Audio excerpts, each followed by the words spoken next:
bon pour tout le monde? Le vote est clos.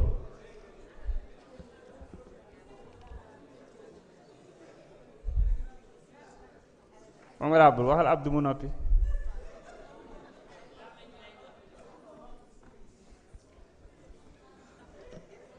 Sur 165, nous avons enregistré 119 votants, pour 107, contre 0, contre 10, abstention 2. L'Assemblée est adoptée. Je mets au voie l'article 2 amendé. Le vote démarre.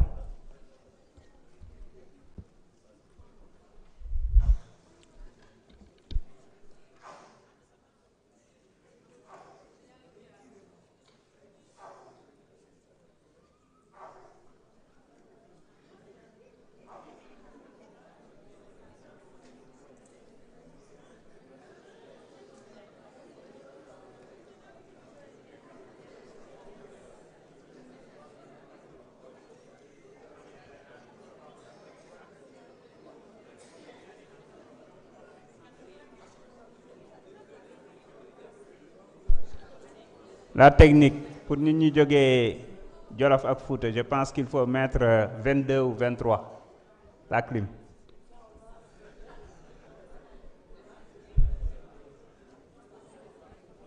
C'est bon pour tout le monde? Le vote est clos.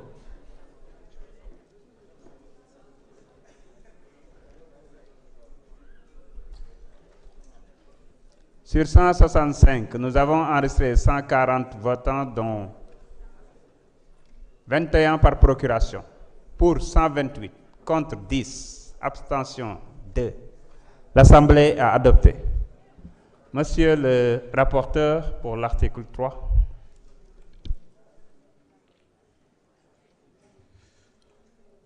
Article 3. L'article L30 de la loi numéro 2021-35 du 23 juillet 2021 portant code électoral modifié et abrogé. La présente loi sera exécutée comme loi de l'État. Merci beaucoup. Je mets au voie l'article 3. Le vote démarre.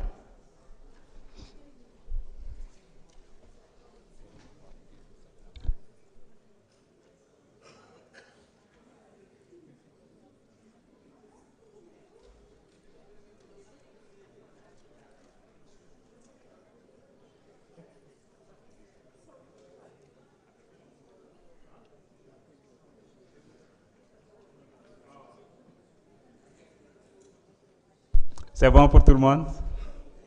Le vote est clos.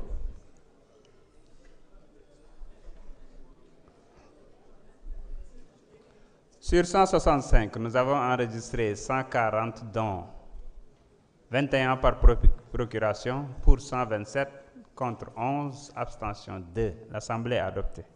Je mets au voie l'ensemble du texte. Le vote démarre.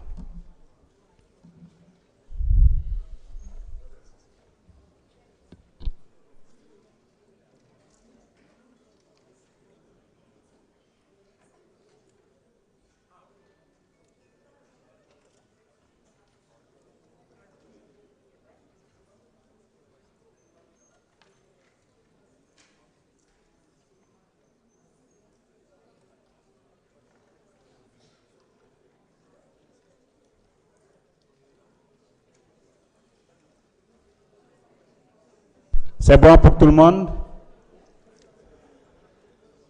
Le vote est clos.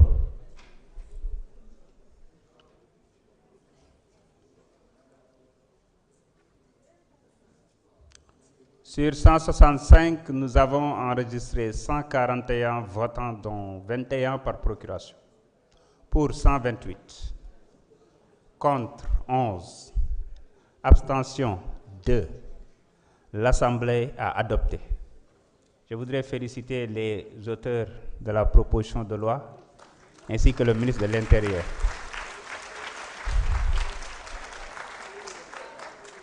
Mes chers collègues, l'ordre du jour étant épuisé, je propose à l'Assemblée d'enchaîner avec la ratification de la liste des 9 membres du comité d'évaluation des politiques publiques, conformément aux dispositions des articles 112 et 113 du règlement intérieur. Pour rappel, le comité d'évaluation des politiques publiques est composé de 27 membres, dont 18 membres de droit. Maintenant, nous allons là ratifier la liste des 9 membres, et 9 membres titulaires et 9 membres suppléants. Honorable Cheikh Faye, merci de procéder à la lecture de la liste des membres titulaires et suppléants.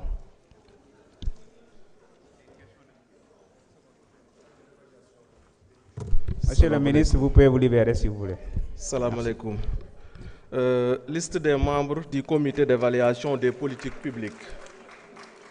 Sont membres titulaires Mohamed Sall, Béatrice Germel Faye, Abdou Khadr Sonko, Marie-Angélique Mamselbe Diouf, Abdoulaye Thomas Faye, Fatou Ngom, Ousmane Diouf, Djimo Souare et Adama Diallo. Pour les suppléants, Safiatou Malik Mbaye, Serigne Abdoulahat Ndiaye, Sokhna Diara Thiaw, Ibrahima Mbeng, Mamadou Lamine Diaïté, Madi Danfaha, Anne-Marie Yassine Tine, Amadou Diallo numéro 1 et enfin Mbaye Dione. Merci.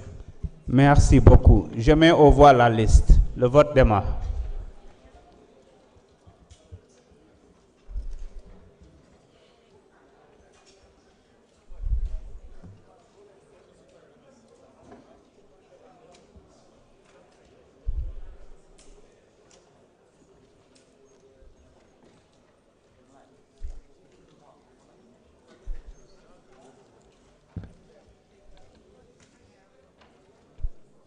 C'est bon pour tout le monde? Le vote est clos.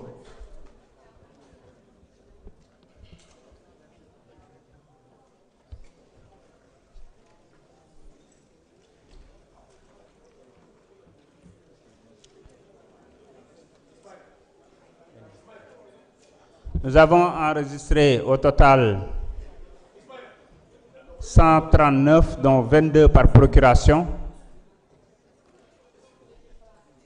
Pour 139, contre 0, abstention 0, l'Assemblée a adopté à l'unanimité. L'Assemblée a ratifié plutôt. Le comité étant mis en place, ses membres vont se retrouver dans les jours à venir pour la formation de son bureau sous notre supervision. Mes chers collègues, l'ordre du jour étant épuisé, je propose à l'Assemblée de lever la séance et de reprendre nos travaux le vendredi 8 mai à 10 h pour examiner la proposition de loi organique numéro 10/2026 modifiant l'article 118 du règlement intérieur de l'Assemblée nationale relatif à l'absentéisme. La séance est levée.